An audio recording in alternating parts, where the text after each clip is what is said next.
pero es inherente de todos los creyentes que tengamos que pasar por pruebas,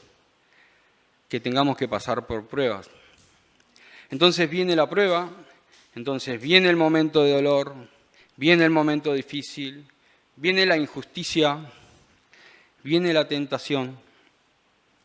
Y muchas veces descubrimos que esto de vivir bien que queríamos nosotros no es lo mismo que vivir sabiamente como Dios quiere.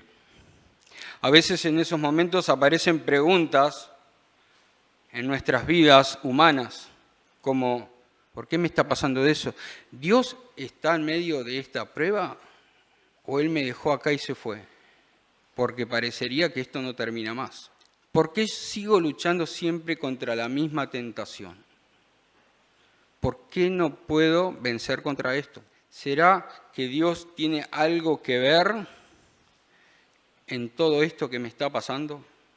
Son preguntas que nos hacemos. Y la carta de Santiago fue escrita justamente para creyentes verdaderos.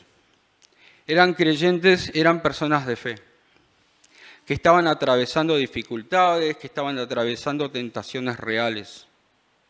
Santiago no le escribe para darle respuestas teóricas, sino para enseñarles cómo se ve una vida transformada en la fe en Cristo en lo cotidiano. ¿Cómo se ve una vida transformada por la fe en Cristo en lo cotidiano? Y esa es la vida de sabiduría. Esa es la vida de sabiduría. Una vida transformada por la fe en Cristo, aplicada en lo cotidiano. Y como aprendíamos también en la introducción, que Santiago es literatura sapiencial, ¿no? ¿Sí? Y en el pasaje que nos toca hoy, que es Santiago, del capítulo 1, versículo 12 al 18, vamos a aprender cómo la fe verdadera no solo nos salva, sino que nos enseña a vivir sabiamente para la gloria de Dios. Vamos a leer nuestro pasaje, Santiago 1, 12 al 18. Comienza con una bienaventuranza y dice: Bienaventurado el varón que soporta la tentación, porque cuando haya resistido la prueba, recibirá la corona de vida que Dios ha prometido a los que le aman. Cuando alguno es tentado, no diga que es tentado de parte de Dios, porque Dios no puede ser tentado por el mal, ni Él tienta a nadie, sino que cada uno es tentado cuando de su propia concupiscencia es atraído y seducido. Entonces, la concupiscencia, después que ha sido concebido, da a luz el pecado, y el pecado, siendo consumado, da a luz la muerte. Amados hermanos míos, no erréis. Toda buena dádiva y todo don perfecto descienden de lo alto del Padre de las luces, en el cual no hay mudanza ni sombra de variación. Él, de su buena voluntad, nos hizo nacer por la palabra de verdad, para que seamos primicias de sus criaturas. Entonces, Santiago comienza con una bienaventuranza, algo que nos sorprende es cómo habla de bendición, en medio de la prueba, en medio de la tentación. Si no depende de que todo se resuelve, ¿sí? No después de que todo se resuelve, ¿sí? Hay bendición, sino que en medio de la prueba ya hay bendición. Bienaventurado el varón que está en la prueba, ¿sí? Que está en la prueba. La sabiduría de Dios nos enseña que la prueba no es una señal de abandono de Dios. Dios no nos ha abandonado, no nos ha castigado en forma automática. No tenemos que tomarlo como que es un castigo de Dios. A veces es una pregunta: ¿Dios me está castigando o esto es una prueba de Dios? ¿No? Pregunta demasiado humana.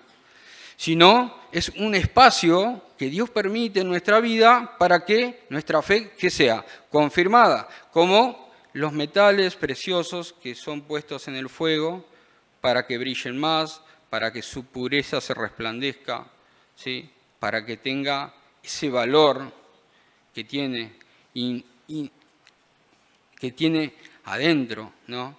El valor que tenemos nosotros no es por nosotros mismos, sino es porque vive en nosotros el Espíritu Santo que Cristo nos dio, cuando Él nos rescató y nos salvó.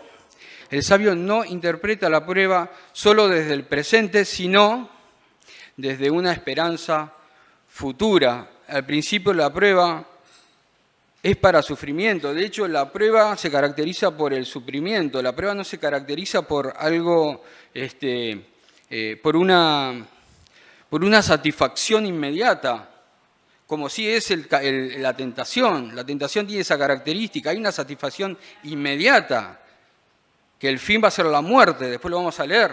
Pero la prueba, el sabio, el creyente que vive en la sabiduría de Dios, sabe que la prueba tiene una esperanza futura. Esa esperanza futura es la corona de vida, lo acabamos de leer. Bienaventurado el varón que soporta la tentación, porque cuando haya resistido la prueba recibirá la corona de vida. No es una corona de oro radiante con perlas, sino que da la imagen de una corona hecha por laureles que recibían los vencedores. Los que venían de esa batalla venían vencedores, los generales que habían ganado.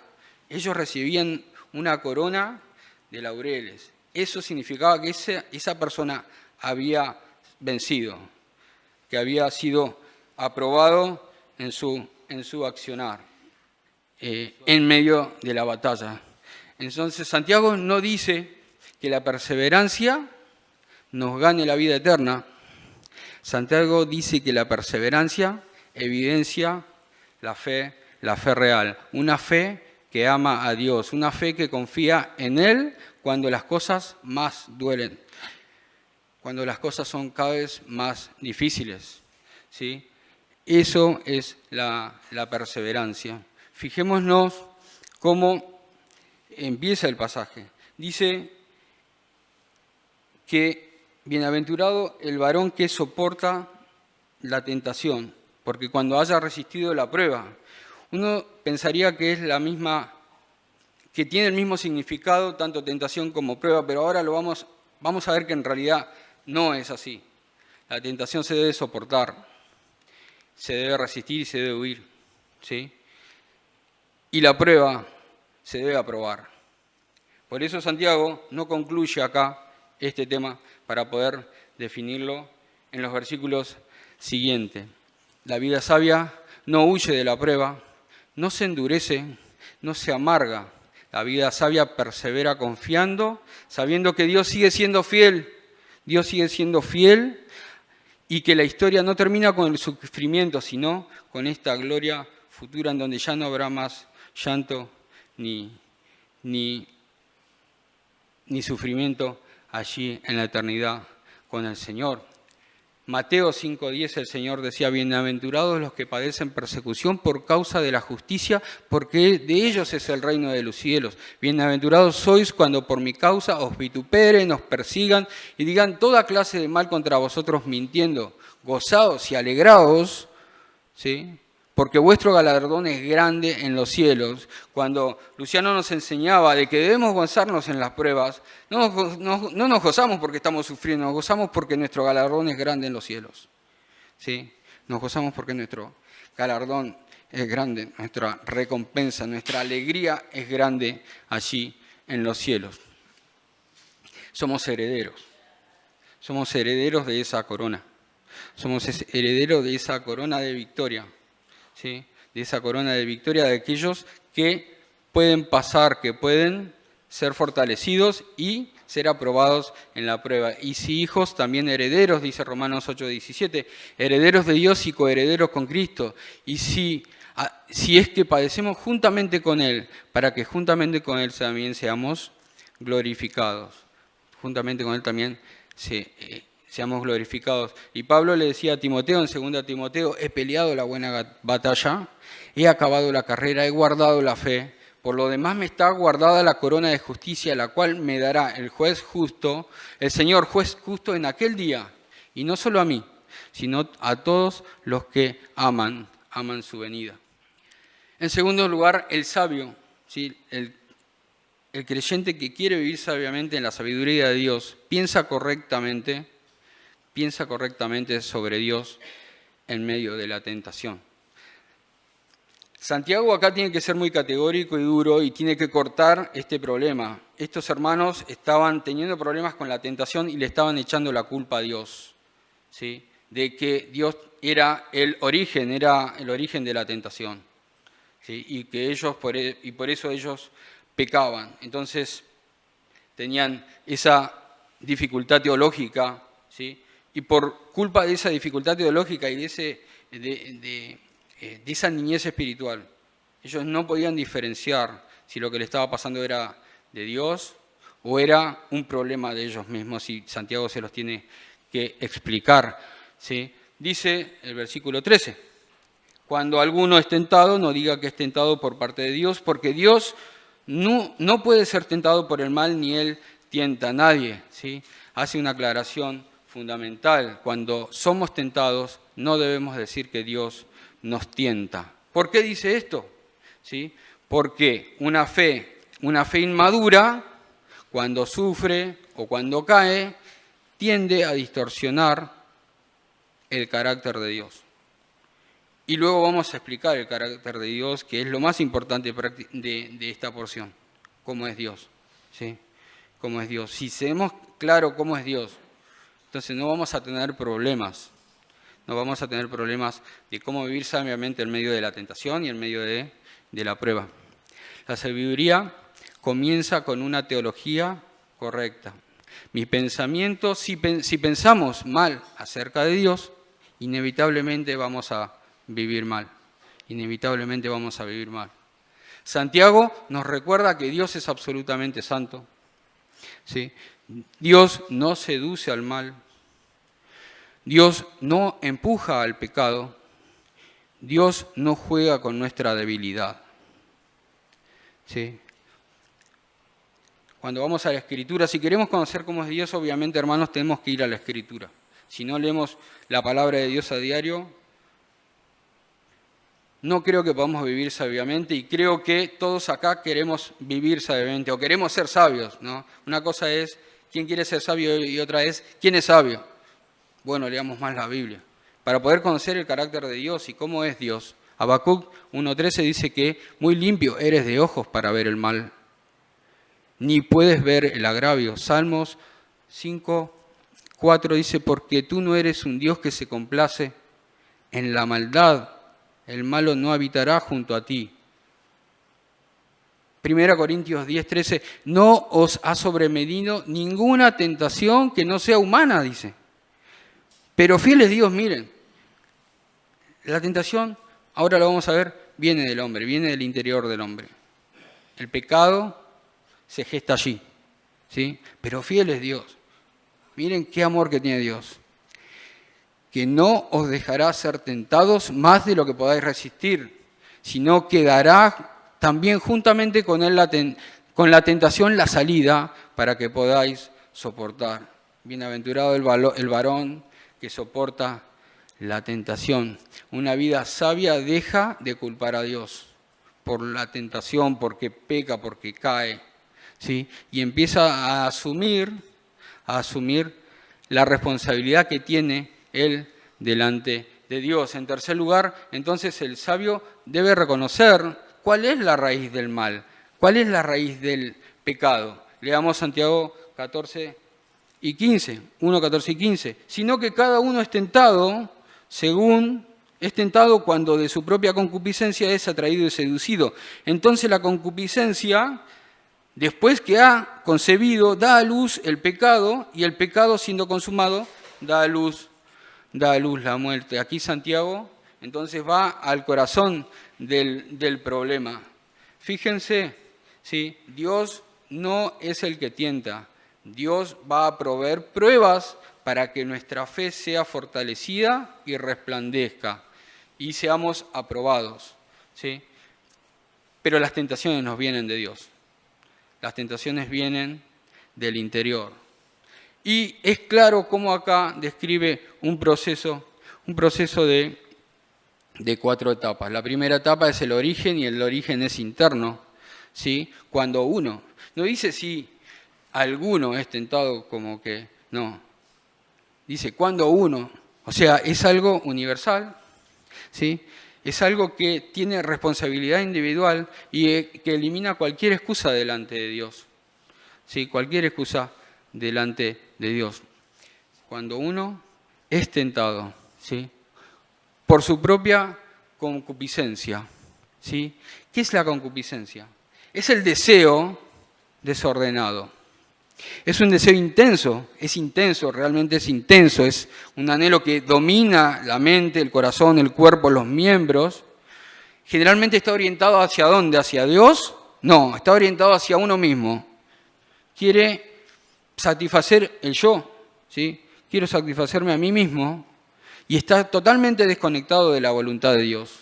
Está totalmente desconectado de la voluntad de Dios. El problema no es que el hombre tenga deseos, generalmente tenemos deseos, el problema es que esos deseos gobiernen al hombre.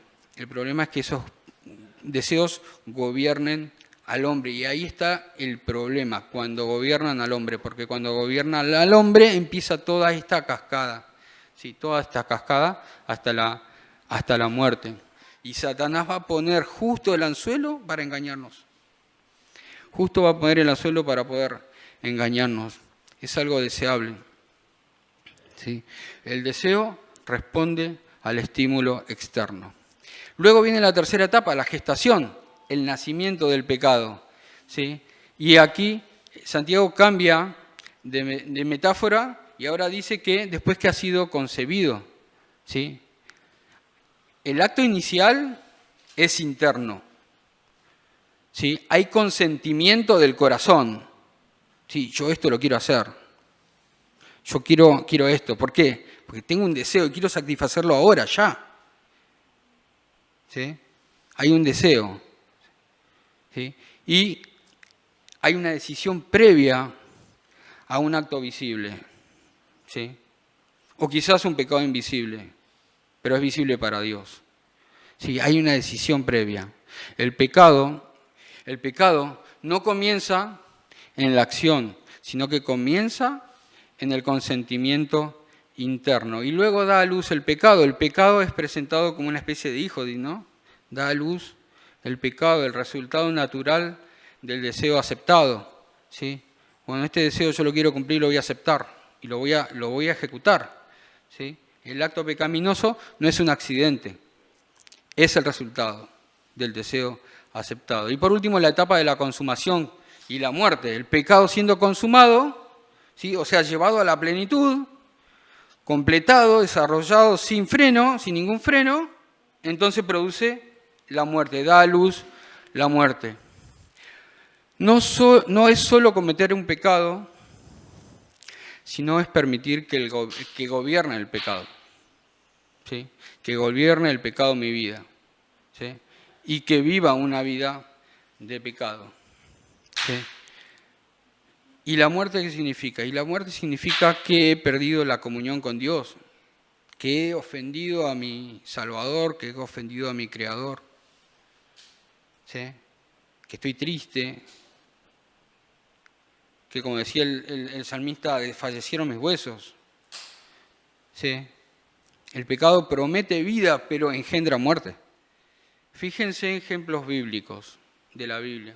Génesis 3:6. Y vio la mujer que el árbol era bueno para comer, y que era agradable a los ojos, y árbol codiciable para alcanzar sabiduría. ¿Sí? ¿Cuál era el deseo de Eva?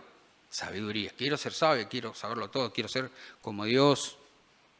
¿Sí? Y tomó de su fruto y comió, y dio también a su marido, el cual comió así como ella. ¿Sí? La secuencia, clarita. Porque del corazón salen los malos pensamientos, los homicidios, los adulterios, las fornicaciones, los hurtos, los falsos testimonios, las blasfemias. Mateo 5:27, el Señor dice, oíste que fue dicho, no cometerás adulterio, pero yo os digo que cualquiera que mira a una mujer para codiciarla ya adulteró en ella en su corazón. El deseo ya es el pecado. El deseo y el plan para tomar acción ya se está convirtiendo en el pecado y ya una vez que es consumado da a luz, ¿no? El sabio, el sabio, el que vive en sabiduría, y entendamos que cuando estamos hablando de la persona sabia, estamos hablando del creyente, de aquella persona que cree y que quiere vivir en la sabiduría de Dios, no juega con el deseo pensando que puede controlarlo. El sabio entiende que si no corta el proceso temprano, al final siempre va a ser lo mismo, siempre va a terminar igual. El proceso hay que cortarlo, el proceso hay que cortarlo. Por eso, la vida sabia no solo se cuida de los pecados visibles, sino que vigila el corazón, los pensamientos, las motivaciones, los afectos. El salmista decía, examíname, oh Dios, y conoce mi corazón, pruébame y conoce mis pensamientos. Y mira si hay en mí camino de perversidad y guíame por el camino eterno. En cuarto lugar, el sabio se guarda del autoengaño y acá Santiago les dice, amados hermanos míos, no erréis, no se confundan. Dios no tienta a nadie. El pecado no es producto de Dios. El pecado viene del interior del hombre cuando de sus propias concupiscencias ha traído seducido y peca. No se engañen, le está diciendo allí a los judíos, no se engañen, ¿sí? No se engañen a ustedes mismos, no minimicen el pecado, no lo justifiquen y no distorsionen quién es Dios. Vivan con humildad, sepan aceptar quiénes son y quién es Dios, ¿sí? Para poder vivir sabiamente y permanezcan alertas, dependientes, ¿sí? Porque la Biblia dice que engañoso es el corazón más que todas las cosas y perverso. ¿Quién lo conocerá? Y además dice la palabra también que debemos ser sobrios y velar. ¿Por qué? Porque nuestro adversario, el diablo, anda como león rugiente buscando a quien devorar, ¿sí? Así que no erremos, no nos engañemos, ¿sí? Cuidémonos. ¿Por qué? Porque ceder al deseo es muy fácil y esa escalada es aún más veloz de lo que nosotros podemos llegar a pensar. Debemos entrenarnos, ¿sí?, en que con el poder del Espíritu Santo y pedírselo en oración cuando viene la tentación, de que queremos cortarlo ahí y cambiar el rumbo, ¿sí? Someteos pues a Dios, resistid al diablo y Él huirá de vosotros, dice Santiago. En quinto lugar, el sabio confía, entonces, versículo 17, el sabio confía en el Dios que nunca cambia, que es inmutable y que es la fuente de todo bien. Dice, toda buena dádiva y todo don perfecto desciende de lo alto, del Padre de las luces, en el cual no hay mudanza ni sombra de variación. Él, de su voluntad, nos hizo nacer por la palabra de verdad, para que seamos primicias de sus criaturas. Santiago ya deja de poner su vista en lo bajo del ser humano y levanta la vista, ¿sí?, en quién es Dios. Y acá está la clave, tener la teología correcta. Y para tener la teología correcta debemos saber quién es Dios. Y Dios es bueno y de Él procede todo bien. Todo lo bueno procede de Dios. Él no cambia, ¿sí? Él no fluctúa como pueden fluctuar nuestros deseos, nuestros pensamientos. Él no es inestable, Él no es impredecible, ¿sí? Mientras nuestro corazón es cambiante, ¿sí?, como el que duda, Dios es fiel. Mientras nuestros deseos engañan, Dios da vida. Mientras el pecado promete y destruye, Dios promete y cumple. Dios promete y cumple porque Él es fiel. Si el versículo 14 y el versículo 15 mostraron el peor fruto del deseo humano, el versículo 17 y 18 muestran la mejor obra del Dios bueno, a quien debemos conocer. Salmo 84:11 habla de Dios y dice: porque sol y escudo es Jehová Dios. Gracia y gloria dará Jehová. No quitará el bien a los que andan en integridad.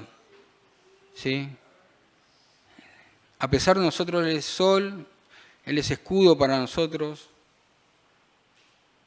Gracia y gloria nos dará Jehová y no quita el bien a los que andan en integridad. Hay una condición, debemos andar en integridad y el bien siempre va a estar sobre nosotros. Pero Dios es el dador de todo bien. Números 23:19. Dios no es hombre para que mienta, ni hijo de hombre para que se arrepienta. Él dijo y no se hará. Habló y no se ejecutará.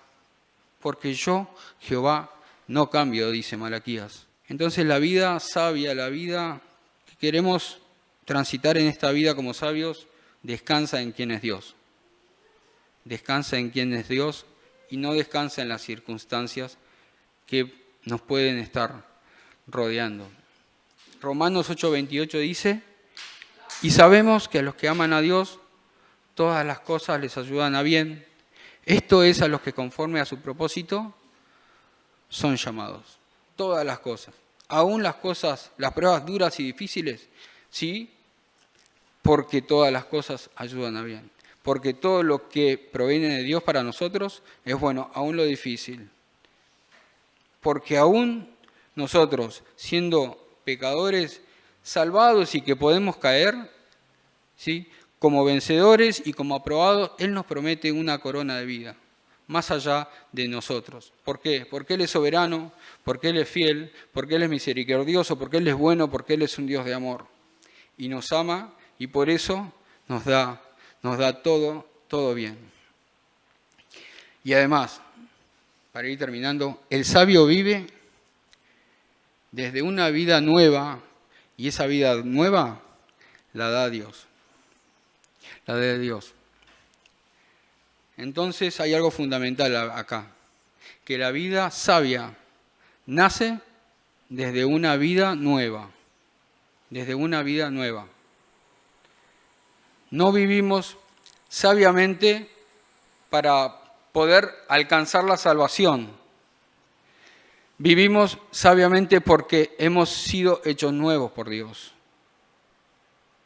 Dios, por su voluntad, nos hizo nacer por la palabra de verdad. Y eso significa que nuestra identidad, hermanos, ha cambiado, que nuestra ciudadanía ha cambiado, nuestra historia cambió y nuestro destino eterno también ha cambiado y debemos vivir sabiamente, debemos vivir sabiamente. ¿Cuántas cosas pudimos ver hoy en estos cortos pasajes? Para ir concluyendo. Debemos perseverar en la prueba para ser aprobados. Debemos soportar la tentación. Debemos pensar correctamente acerca de quién es Dios. Debemos guardarnos del engaño.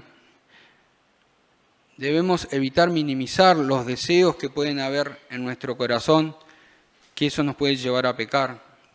Debemos descansar en el carácter inmutable de Dios, porque Él es bueno, porque todo lo que es bueno procede de Dios. Y debemos vivir sabiamente, porque nuestra vida nueva, la cual tenemos, no es algo que hayamos ganado ni obtenido por nuestro esfuerzo, sino es algo que vino de Dios y nos lo dio a través de la fe en Jesucristo.